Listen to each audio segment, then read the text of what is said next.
Good morning, 10th class Hindi medium student most welcome in this video. आप सभी घर पर रहकर पढ़ाई कर रहे होंगे, लेकिन काफी बच्चे डाउट क्लास में स्कूल आते हैं और वो अपने डाउट क्लियर करते हैं। जिन बच्चों के डाउट क्लियर होते हैं वो दोबारा भी आते हैं, जिनको समझना है वो भी आते हैं, और बहुत सारे बच्चे जो पढ़ ही नहीं रहे तो उनके डाउट ही नहीं है और वो स्कूल भी नहीं आ रहे। भाई डाउट किसके निकलेंगे? जो बालक पढ़ रहा होगा। भाई घर पर आप बैठ के पढ़ोगे तभी तो प्रॉब्लम आएगी। जिस स्टूडेंट ने अभी पढ़ाई शुरू ही नहीं की तो उसके डाउट कहां से आएंगे? और जब डाउट ही नहीं है तो स्कूल चल के क्या करें? ये भी दिमाग में आता है कि भाई स्कूल की डाउट क्लास तो शुरू हो गई, लेकिन हमारा तो कोई डाउट ही नहीं है। हमने तो बहुत कुछ पहले ही पढ़ रखा है, लेकिन जानते कुछ भी नहीं। मेरे डाउट का मतलब है कि आपने ऑनलाइन कोई स्टडी की और आपने वो नहीं समझ में आया और आपने स्कूल में आकर सर से कहा कि सर मेरे तो चैप्टर पहले का ये टॉपिक समझ नहीं आया, ये चैप्टर साथ में आपने जो आवर्त सारणी पढ़ाई थी उसमें ये टॉपिक समझ नहीं आया, तो हम उसको समझाने का प्रयास करते हैं। ठीक है, इसी तरह देखिए बेटा, यदि आप बहाने बनाते रहो तो ये समय निकलता रहेगा और नुकसान आपको ही होगा। नुकसान किसी को नहीं होगा, ना घर वालों को नुकसान होगा, ना हमें होगा, नुकसान आपको ही होगा। क्योंकि ये दिन आपकी जीवन के बहुत महत्वपूर्ण दिन है। जो पढ़ाई कर रहा है वो बहुत भाग्यशाली है कि इन विपरीत परिस्थितियों में भी वो घर पर रहकर या स्कूल आकर डाउट समझ करके और अपनी पढ़ाई को उसने जारी रखी और वो अपना काम कर दिया। देखिए, हम पिछले वीडियो में बात कर रहे थे प्लास्टिक आपने 4 प्रकार के पढ़े, जिसमें आपको मैंने बताया पॉलीथीन। जब एथीन का बहुलीकरण करते हैं तो पॉलीथीन बनता है। एथीन को उच्च दाब पर संघनन करा दिया जाए तो पॉलीथीन बनता है। ऐसे ही पढ़ा आपने PVC, polyvinyl cyanide, vinyl cyanide का बहुलीकरण करा दिया जाए तो पीवीसी बनता है। इसी तरह आपने पढ़ा PAN मीन्स पॉलीएक्रिलोनाइट्राइल, आर्लान, और एक और आपने पढ़ा पॉलीस्टाइरीन। ये सब आसान टॉपिक थे और आपने ध्यान से पढ़ा होगा तो बेटा आपको याद भी हुआ। देन आज की वीडियो में पार्ट 8 का लास्ट टॉपिक है संश्लेषित रबर। संश्लेषित रबर के बारे में आपको पढ़ाऊंगा कि संश्लेषित रबर क्या है और इसका निर्माण कैसे होता है। तो देखिएगा,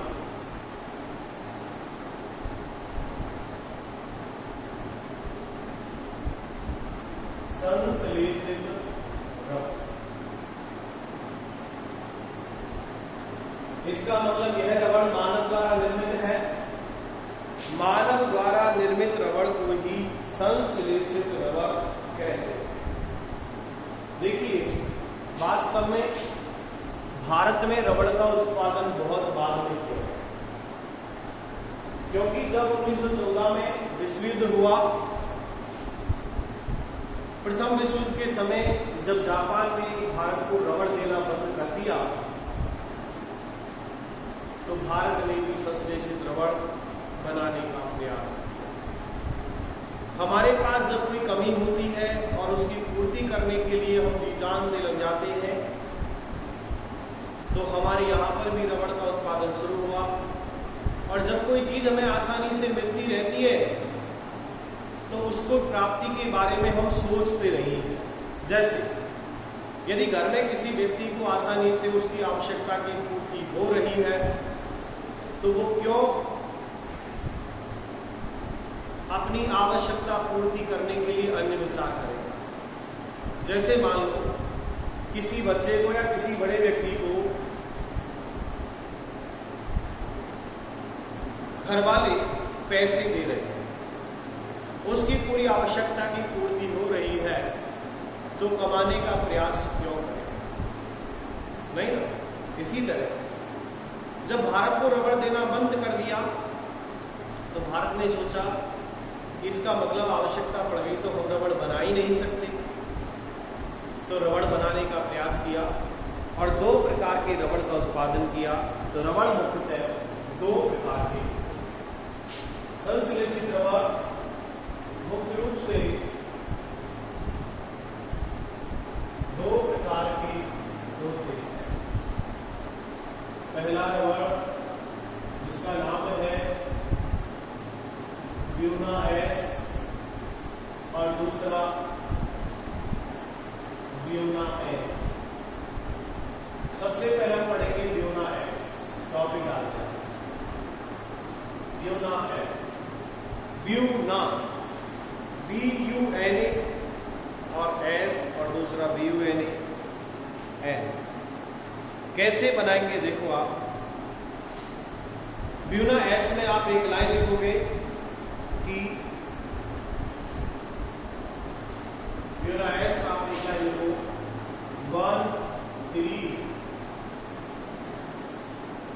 ब्यूटाडाइईन, 1,3 ब्यूटाडाइईन की क्रिया, 1,3 ब्यूटाडाइईन की क्रिया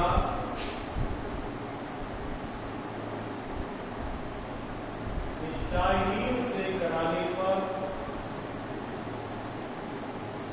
या हम कह सकते हैं 1,3 ब्यूटाडाइईन व स्टाइलीन का बहुलीकरण कराने पर ब्यूना एस निर्मित होता है। 1,3 ब्यूटाडाइईन की क्रिया स्टाइलीन से कराने पर ब्यूना एस रबड़ निर्मित होता है। ठीक है। दूसरा जानते हैं के बारे में, ब्यूटाडाइईन का सूत्र भी जानते होंगे और स्टाइलीन का भी जानते होंगे। दूसरा ब्यूना एन। ब्यूना एन को बनाने के लिए 1,3 ब्यूटाडाइईन की क्रिया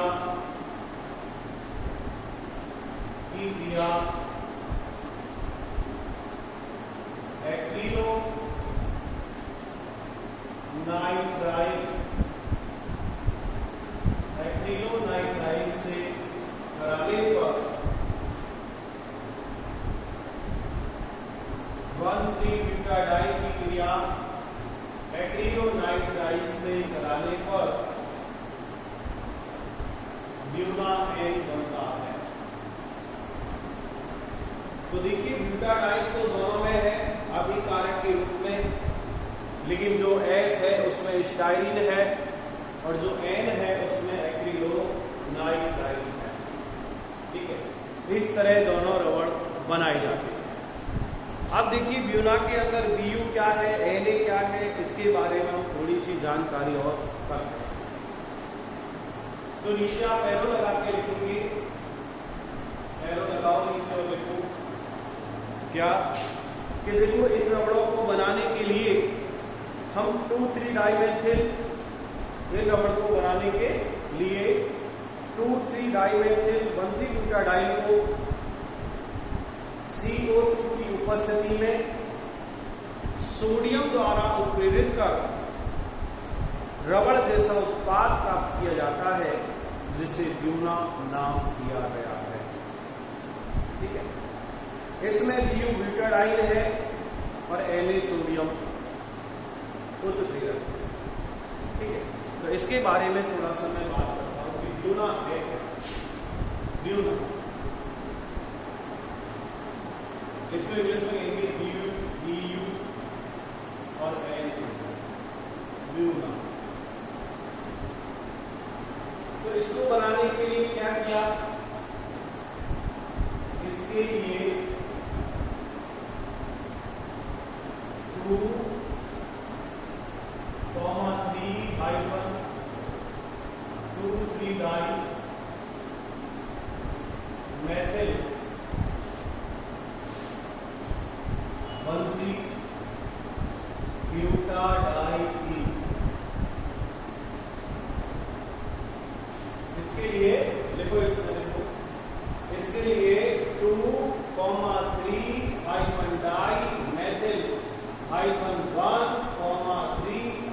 ब्यूटाडाई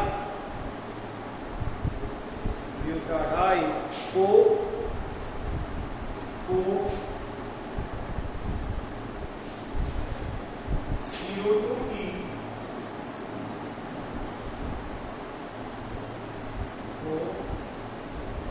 CO2 की उपस्थिति में CO2 की उपस्थिति में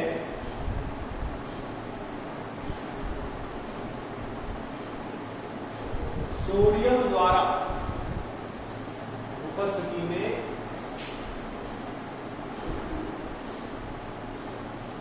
सोडियम द्वारा उत्प्रेरित कर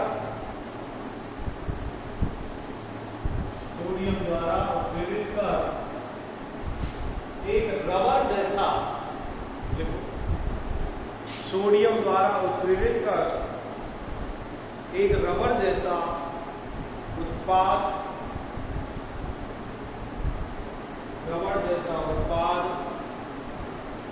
प्राप्त किया जाता है। रबर जैसा उत्पाद प्राप्त किया जाता है जिसे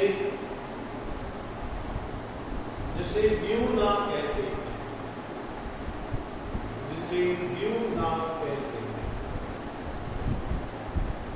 ब्यूना में BU का मतलब ब्यूटाडाईन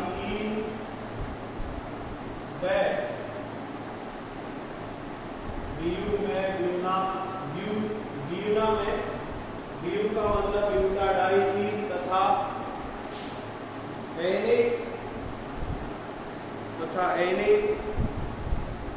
सोडियम उत्प्रेरक को दर्शाता है। Na सोडियम उत्प्रेरक को दर्शाता है। ठीक है, तो ऐसे देखो संश्लेषित रबर बनता है।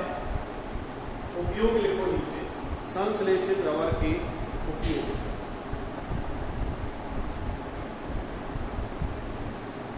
संश्लेषित रबर के उपयोग नंबर एक टायर ट्यूब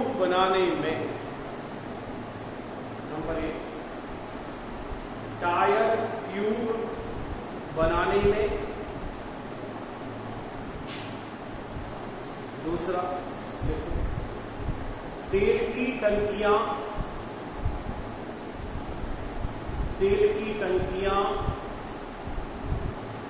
व पेट्रोल के नल। तेल की टंकियां व पेट्रोल के नल बनाने में किया जाता है। एक उपयोग और लिखो,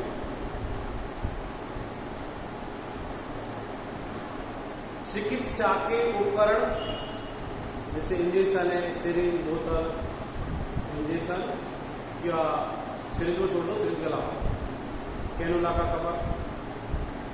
चिकित्सा के उपकरण बनाने में एक और जूतों के तलवे बनाने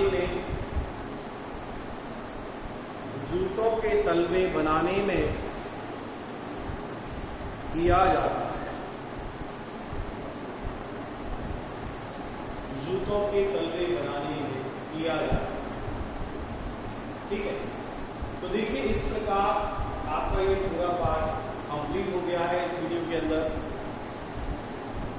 इस पाठ के अंदर कोई भी ऐसा क्वेश्चन हो जो आप नहीं पढ़ पाए हो, आपकी समझ में नहीं आया, आपको कोई आईयूपीएसी सूत्र हो, यानी प्रारंभ से चाहे यूरिया का निर्माण, जैव शक्ति सिद्धांत बर्जीलियस ने दिया। यूरिया का निर्माण बॉयलर ने किया प्रयोगशाला के अंदर।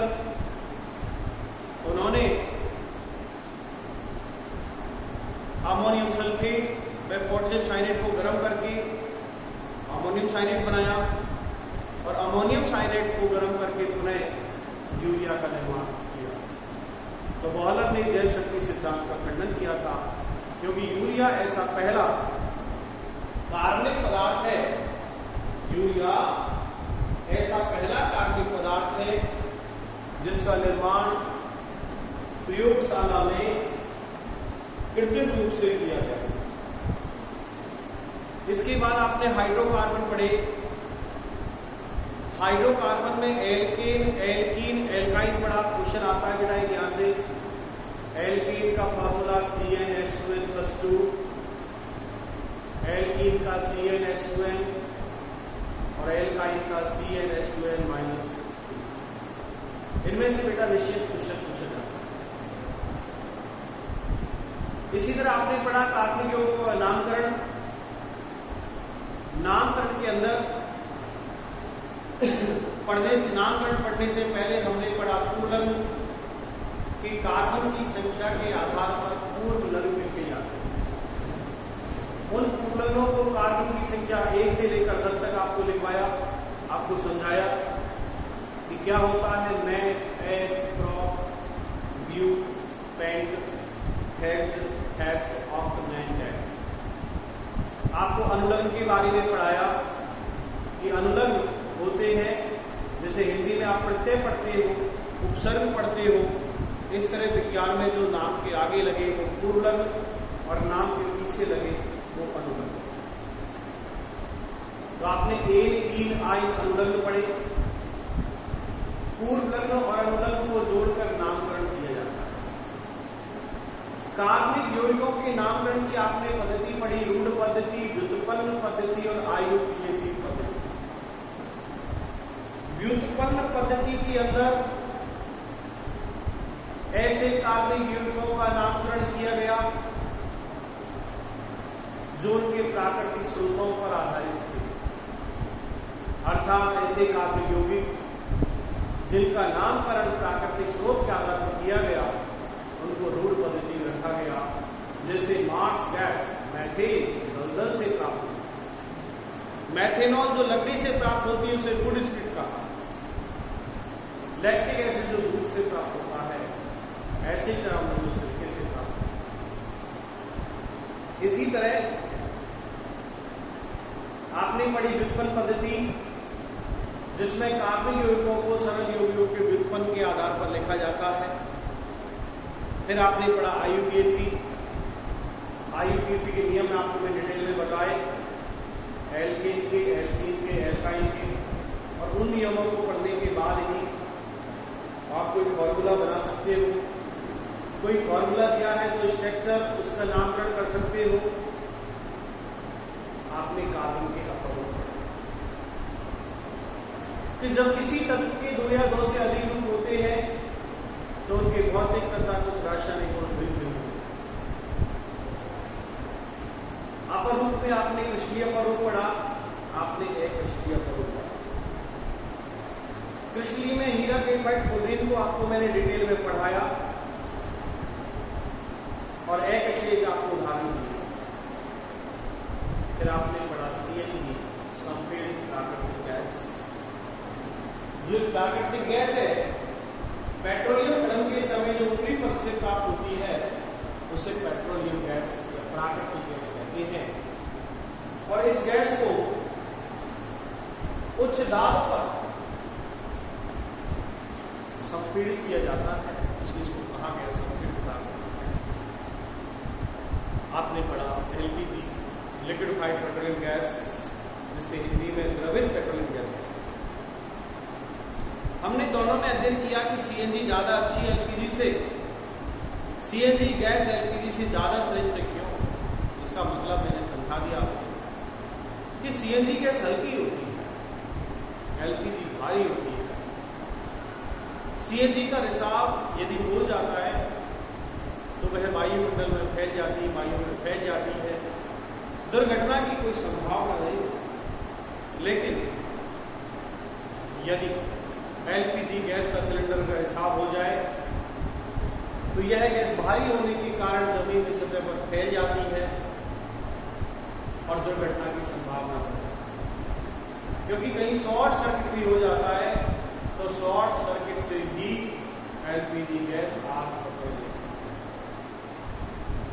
हमने इसी में पढ़ा फ्रियोन के नामकरण सूत्र XYZ होगा। फ्रियोन का नामकरण किस प्रकार किया जाता है, फ्रियोन के उपयोग क्या है, फ्रियोन बनती कैसे, फिर हमने बात की बहुलक को मैं विस्तार से आपको 2 दिन से पढ़ा रहा हूं। जो बहुलक में प्राकृतिक रबड़ जो आइसोप्लेन का बहुलक है,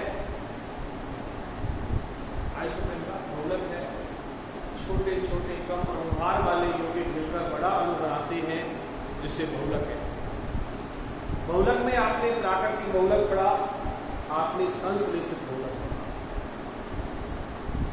संश्लेषित बहुलक के अंदर आपने कृत्रिम रेसे, प्लास्टिक और संश्लेषित रबड़।